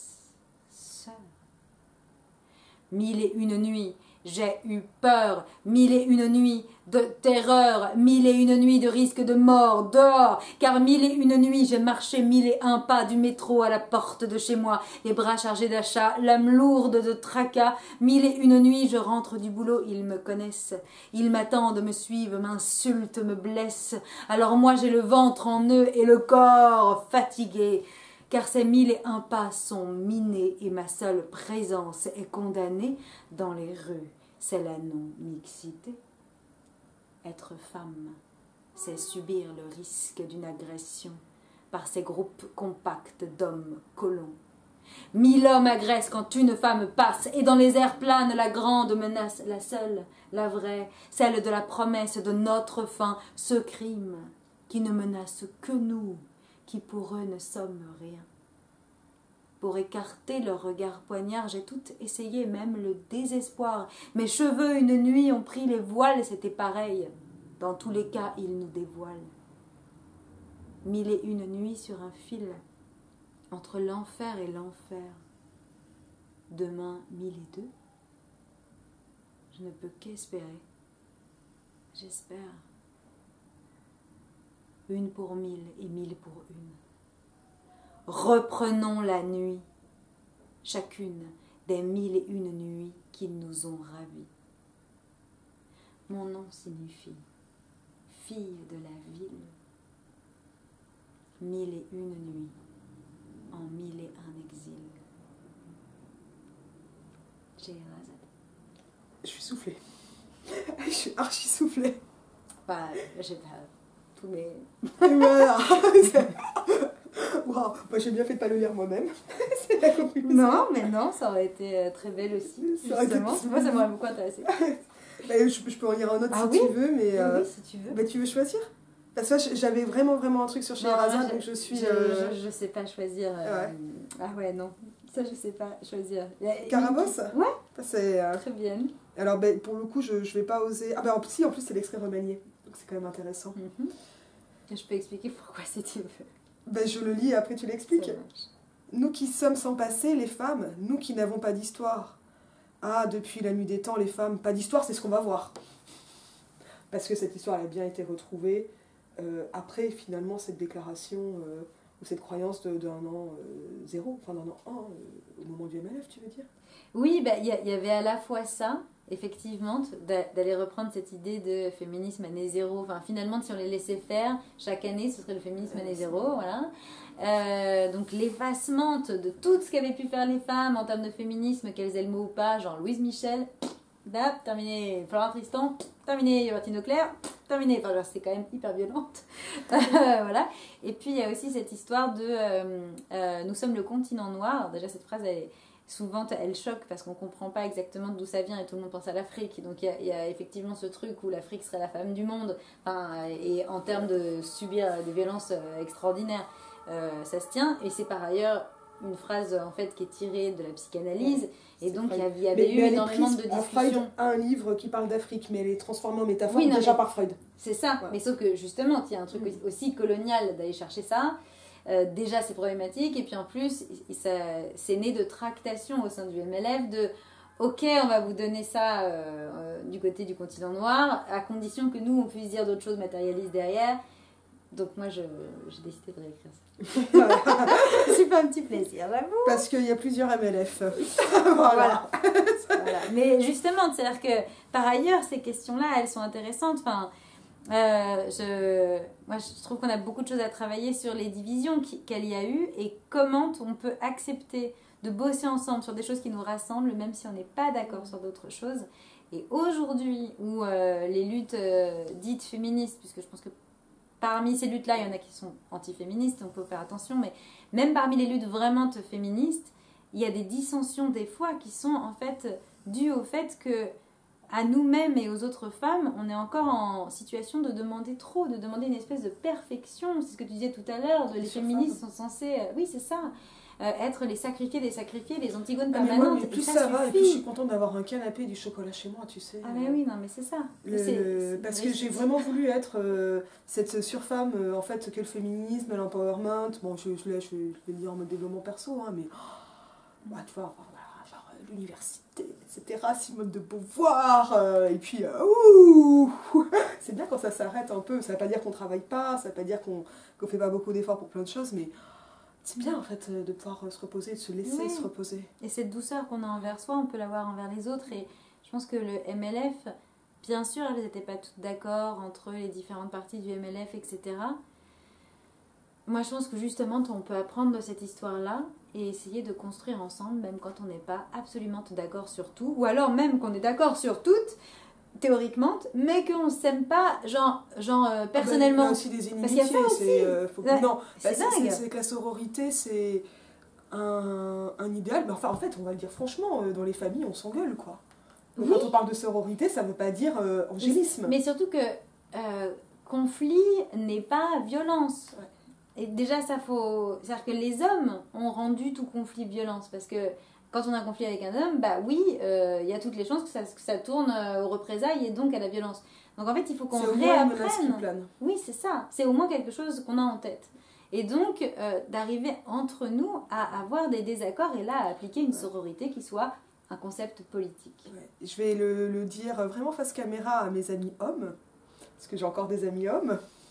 Quand on s'est pris des mandales dans la gueule, on a beaucoup plus peur de tous les mecs. Et le problème, c'est qu'on est beaucoup à s'être pris des mandales. Lorsque je suis née, j'étais une princesse. Mais malgré les vœux zélés des fées zélés, au-dessus de mon berceau, bien que l'on m'ait nommée Carabelle, ils ne m'ont pas trouvée jolie. Et plus je grandissais, et plus j'entendais les princes ricaner derrière mon dos. Et oui, c'est que leurs histoires commencent toujours ainsi. Il était une fois une belle princesse. Pour moi, malgré mon intelligence, malgré mon courage et mes talents, malgré ma beauté en dedans, malgré tout l'amour que j'avais à donner autour, pour moi, il n'y avait pas d'histoire. Et je ne suis pas la seule. Si on lit bien entre les lignes des contes, on trouve la trace de ces princesses qui ne jugèrent pas assez belles, pas assez gracieuses, trop indépendantes, trop bruyantes, trop brillantes, trop lesbiennes, pour avoir un conte. Certes, toujours sordide, mais un conte. Les princesses oubliées disparaissent un jour, en silence, de trop de chagrin. Leurs larmes noient l'encre avec laquelle on écrit les histoires et les engloutissent, les dissolvent en taches grossières, les effacent. Moi aussi j'étais condamnée à l'oubli par le tribunal de l'injustice mâle. Mais au dernier instant, dans un ultime élan, je suis parvenue à me sauver. Comment ? J'ai appris l'art de la militance ensorcelée, des potions de révolte, de la résistance contagieuse, des slogans incantatoires, la magie féministe. Je suis sorcière. Fière. Ah, je n'ai pas le beau rôle, disent-ils. Vraiment ? Je promène partout mon panache, je me pavane ou me cache, je me bats, je plane, je vole, je ris, je bosse. Ça me parle, hein. De Carabelle, je suis passée à Carabosse. Des maths, non? Non, pas des maths. Carabosse des plantes. Je fais des ajouts, hein, ça c'est moi. C'est la version enrichie, c'est la version qui se propage. Hein. Il me reprochait mon manque de féminité. Hé hé, je revendique ma glorieuse féminité. Ça rejoint le film Elgas Féministe Guest dont on parlait tout à l'heure. Ouais. Ma vie me plaît. Ah, j'ai beaucoup d'ennemis, c'est vrai. Mais les autres femmes en ont-elles moins que moi? Je crois seulement que j'ai l'avantage de les identifier plus facilement et de n'appartenir à aucun. Quand la nuit du monde assombrissait ma fuite, j'ai vu au fond des bois une lueur. Dans ce rayon de lune se trouvaient mes sœurs. Nous vivons dans les lieux reculés où l'épine, la ronce ne permettent pas le passage des hommes. Les bêtes de la forêt qui savent si bien les effrayer sont devenues nos amies et ne laissent que les femmes et les enfantes nous approcher. Elles viennent, elles viennent nous consulter lorsqu'elles ont de ces douleurs que les hommes sont incapables et interdisent de soigner. On va parler d'endométriose, de migraine. Aussi, les migraines, c'est vraiment un gros scandale. Oui, tout à fait. J'en souffre. Oui, je sais, je suis vraiment désolée. Puisque ce sont eux qui les ont causées, les migraines aussi. Oui. Elles nous viennent se reposer, parler, apprendre, guérir, combattre. Hop là, j'ai raté une ligne.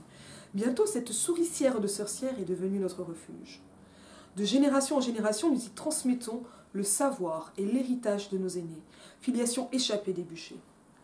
Alors que les inquisiteurs féminicidaires sur toute la terre allument toujours les brasiers, du génocide des sorcières, je n'ai pas vu qu'il n'y avait pas de virgule, à ces résistantes, ces combattantes, ces savantes, botanistes, inventrices de la médecine, nous rendons hommage.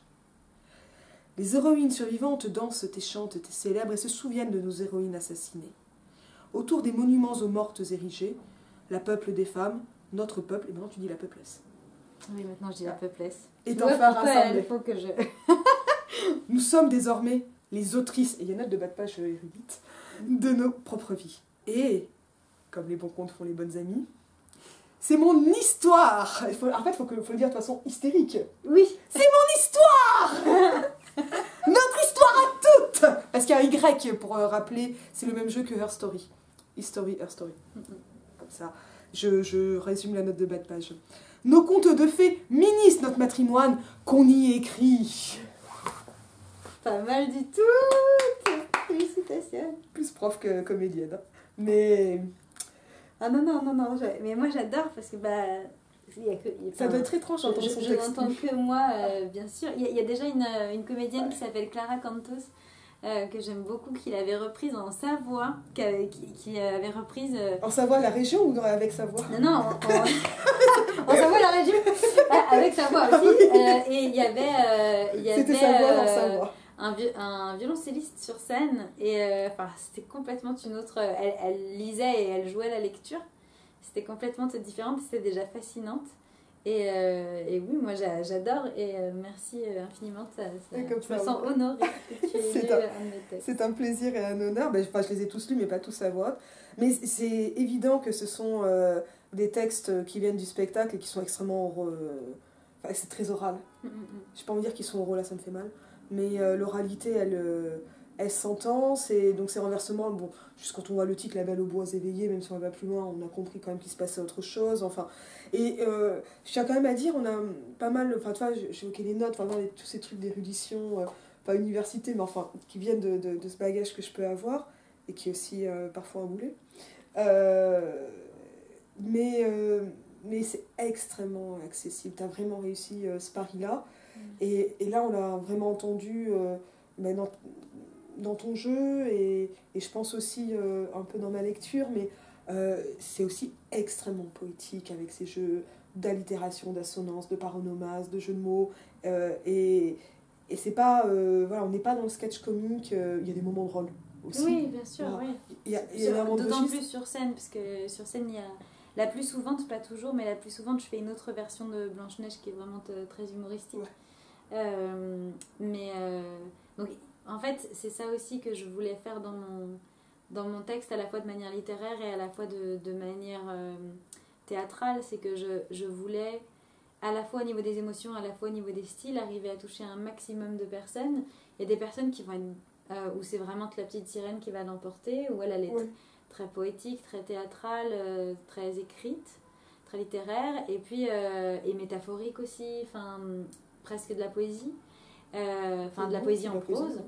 Et puis il y a d'autres personnes qui vont être touchées par le côté ultra stand-up de La Belle au bois éveillé quand on voit la sauce, d'autres qui vont être touchées par le côté très en colère, très militant, presque discours politique de La Grande Chaperonne Rouge, d'autres qui vont être touchées par le slam de Sherazade qu'on a vu tout à l'heure, d'autres par la comptine. C'est une comptine, elle est chantée, le passage de cette fille de l'ogre par exemple. Ben oui, c'est une comptine pour dormir en fait, c'est une autre façon de raconter l'histoire. Et en fait toujours des genres de l'oralité, mais bon, parce que c'est un spectacle, mais c'est pardon, excuse-moi, mais moi c'est un truc qui me marque beaucoup, mais parce que je suis trop marquée par l'écrit, je suis désolée. Non, mais bien sûr. Non, mais par ailleurs je pense que il y a plein de passages, je pense que ça se lit aussi très bien. C'est juste deux choses différentes. Ça peut se lire dans sa tête comme ça peut se lire à voix haute. Il y a beaucoup de femmes qui m'écrivent, j'ai commencé à lire dans ma tête, et en fait j'ai eu besoin aussi, avec la féminine universelle, de lire à voix haute, de faire résonner. Et donc raisonner aussi. Je trouve que c'est pas pour rien que ces deux mots, c'est les mêmes presque. Mais voilà, et en fait, j'avais besoin... Parce que si on n'est que sur un style, on va pas toucher tout le monde, et suivante d'où on vient, la culture dans la famille, etc. Et puis toi, tu t'amuses plus en tant que comédienne. Enfin, il y a un moment où il faut que tu t'éclates, quoi. Non, puis je pense qu'il y a aussi... mais je m'éclate aussi dans La Petite Sirène, moi. Après, en tant que comédienne, même des choses tristes, on s'éclate à les jouer, ou sinon c'est qu'il y a un problème. Mais normalement, quand on souffre pour de vrai sur scène, il y a un problème. Normalement, on n'est pas censé... Ça, c'est le théâtre patriarcal qui genre, pense à des trucs qui te font vraiment mal. Non, ceci n'est pas du théâtre. Le théâtre, c'est du savoir-faire. On sait faire semblant. C'est pas de la reproduction. C'est ça. Mes propres douleurs, en fait, c'est pour ma psy, c'est pas pour les gens. C'est pas ça doit être en autophilie, le théâtre. C'est que ça. Voilà, il y a un truc très voyeuriste, très malsain. Mais en tout cas, c'est aussi des moments où j'ai besoin de ça pour survivre. C'est-à-dire que quand on écrit ou quand on joue, il y a cette chose-là où des fois j'ai besoin d'arriver à faire de la vraie humour, et des fois où l'humour suffit pas pour dire vraiment tout, et des fois où l'humour est plus pratique pour arriver à tout dire à la contraire. Parce que c'est trop dur. Mais c'est ça. Et donc en fait on fait comme ça pendant le spectacle comme pendant la lecture. Mais en vrai c'est un truc que je constate beaucoup avec mes amies féministes. On est souvent dans un changement de registre ultra radical. Bah oui. Et ça, c'est... Mais c'est parce qu'on jongle en permanence entre le désespoir absolu et la force de continuer. Ah ouais, mais on est quand même plutôt optimiste, puisqu'on continue. Là, j'avais envie de te demander comment tu es devenu un prénom, mais je pense que c'est une question qui est un peu perso. Non, non, c'est pas perso, c'est politique. Voilà, alors parce que ça m'a rappelé les Saint-Simoniennes. Mais elle devenait des prénoms aussi? Ouais, elle signait que par le prénom parce qu'elle refusait le nom patronymique. Et ben voilà. Et c'était déjà quelque chose qui était fait dans les années 1830. Ah, non, mais ça, c'est Saint-Simonienne le fait. Voilà. Alors, j'ai pas gardé que mon prénom. On remarquera que je m'appelle pas Tiffaine. Parce que, alors après, j'ai des amis qui ont choisi d'être qu'un prénom pour leur nom d'artiste. Moi, ça me gêne parce que trop souvent, les femmes ne sont qu'un prénom. Hein, c'est ce fameux truc où c'était la bataille. Ouais, c'est ça, exactement ce que j'allais dire. La bataille Sarkozy-Ségolène. Ça, c'était insupportable. Donc, je voulais pas être que Tiffaine. D'abord, il y en a d'autres. Et puis franchement, non. Voilà, j'avais envie d'avoir un nom. Et en fait, je voulais pas de patronyme. Et c'était aussi parce que une amie féministe radicale qui s'appelle Annie Ferrand m'avait raconté cette histoire où Malcolm X, qui par ailleurs était un gros conjoint violent, dégueulasse, etc., mais voilà, qui était très important pour les droits civiques des personnes noires, ou en tout cas des hommes noirs aux États-Unis, ne voulait plus porter le nom de ses maîtres esclavagistes, plutôt des maîtres esclavagistes de ses ancêtres.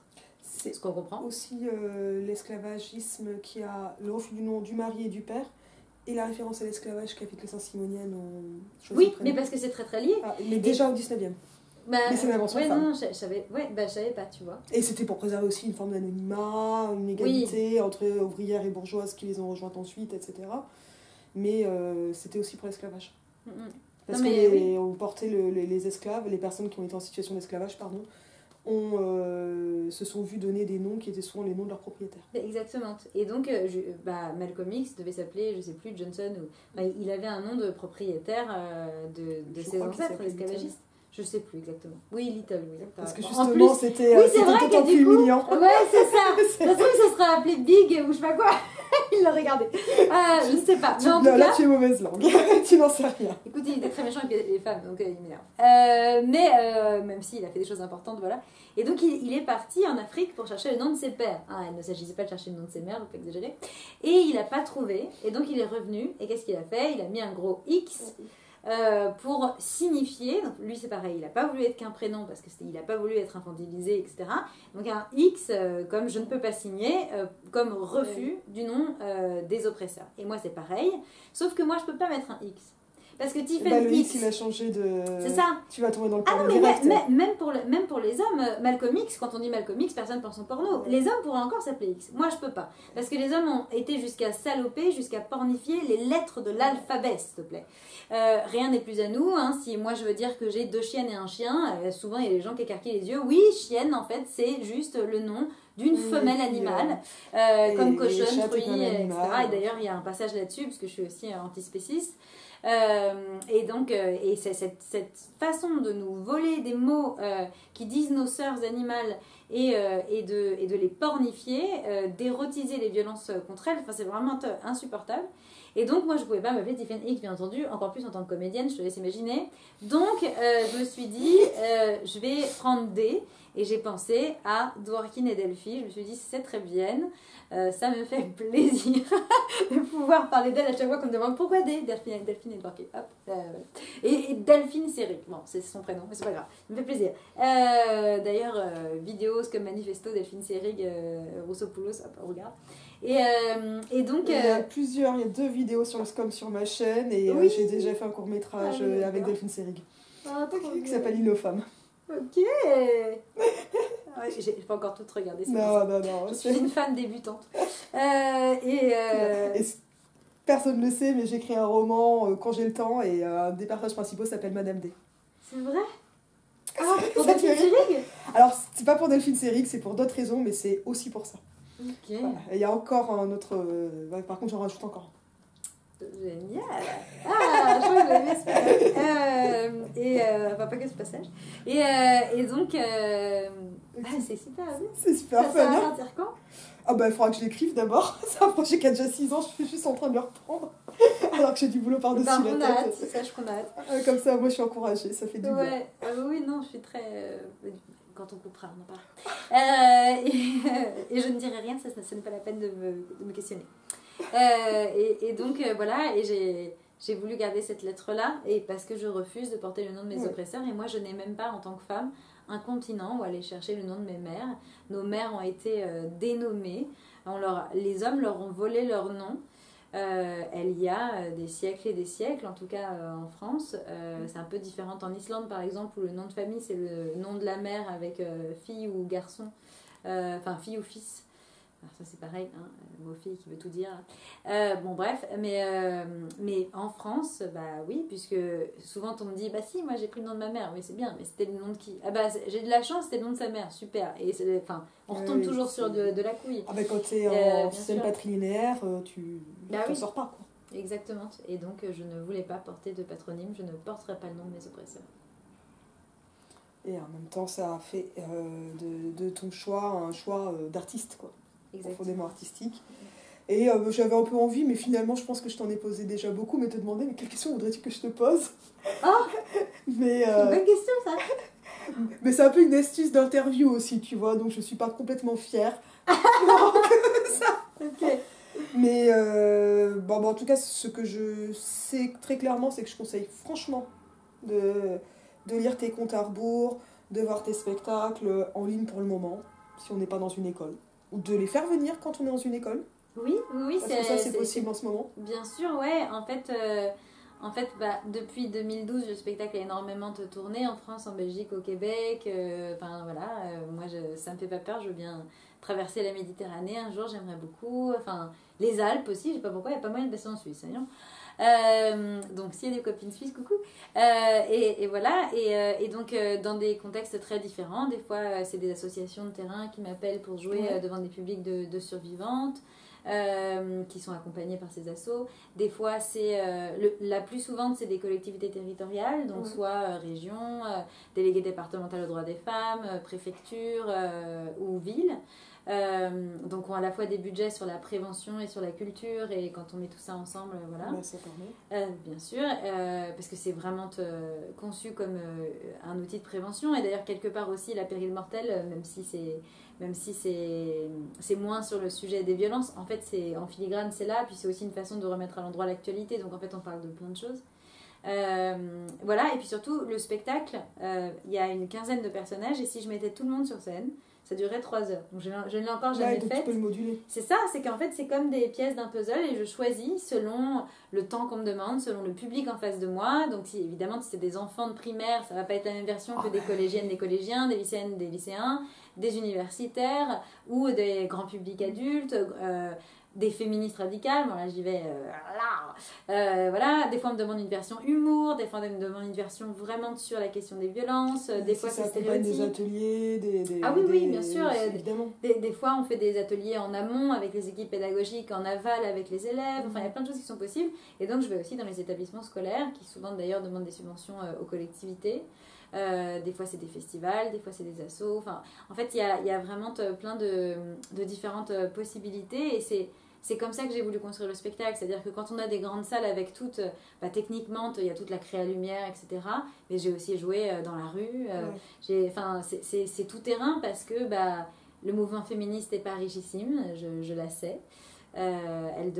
Cette mouvement devrait l'être beaucoup plus riche, quand on voit tout ce qu'on fait, qu'il y a des activités publiques extraordinaires, théoriques, artistiques, militantes. Je sais pas, je suis tombée dans le féminisme vraiment à fond en 2008 à peu près, autour de 2008, entre 2008 et 2011 on va dire, ça se fait progressivement. Je pense qu'il y a eu une bascule à ce moment-là, tu vois, DSK a franchement aidé au féminisme. Ça c'était en 2011. C'est 2011. C'était juste avant, mais oui, mais DSK il est tombé aussi. DSK m'a radicalisée. Oui, pareil. Mais je commençais déjà à lire les blogs en ligne, toute seule dans mon coin, et ça s'est mis en place entre ma plainte et DSK, voilà, c'est tout simplement. Comme ça, je sais que les dates, t'as déjà long, c'est facile. Mais je me suis aussi beaucoup intéressée au MLF. Et la richesse, voilà, à tous les niveaux des mouvements féministes est hallucinante. Je connais pas de mouvement politique aussi riche. Non plus. Voilà. Et pourtant, je m'amuse avec les socialismes du 19e, je m'éclate vraiment. Oui, toi, t'es vraiment experte en plus. Pas encore du tout, je commence juste à tâtonner un petit peu, à repérer les trucs à lire en fait, tu vois, on en est à cette étape-là. Et je m'éclate déjà, mais tu vois, le phalanstère, c'est quand même un truc génial, mais Il n'y a pas... Et parce que, en plus, j'ai vraiment l'impression que c'est un des mouvements les politiques les plus drôles. Ah, mais on est hyper drôle. En fait, moi, je pense que les féministes radicales, humblement, ont le seul vrai humour. C'est-à-dire qu'en fait, et c'est l'humour... Non, mais c'est vrai. C'est l'humour, en fait, dont la quintessence, hein, le sketch de référence, c'est un discours de Christine Delphi. Vous pouvez trouver en ligne. Je l'ai envoyé à mes étudiantes. Je le fais écouter à tout le monde. Christine, si vous écoutez, je t'aime. Et donc, c'est un discours sur le travail domestique, bien entendu, dans une conférence. Malheureusement, t'en as que le son. Si un jour on retrouve l'image... Il y a eu que l'audio. Ça devrait être... Je lui ai demandé, puis j'en ai parlé. Elle a été très contente. Elle a dit, bon, tu as écouté tout. Je lui ai dit que je t'avais fait écouter à mon père. Le truc, c'est que moi, j'en ai déjà parlé et elle m'a dit tout de suite... Ah oui, non, c'était très réussi. Et elle en est fière. Ah oui, elle en est fière. Mais c'est super. Mais c'est parce que c'est un immense... Et justement, c'est ça qui m'a fait plaisir. C'est que moi, je lui ai dit, en tant que comédienne, on a l'impression que vous avez étudié le stand-up au niveau du rythme, au niveau des... C'est nickel, c'est calé. Mais la temporalité est dingue, le travail de comédienne est dingue. Et elle me dit, ah, mais ça me fait plaisir parce que j'ai vraiment voulu ça. Enfin, elle était hyper consciente, c'est ça qui était super.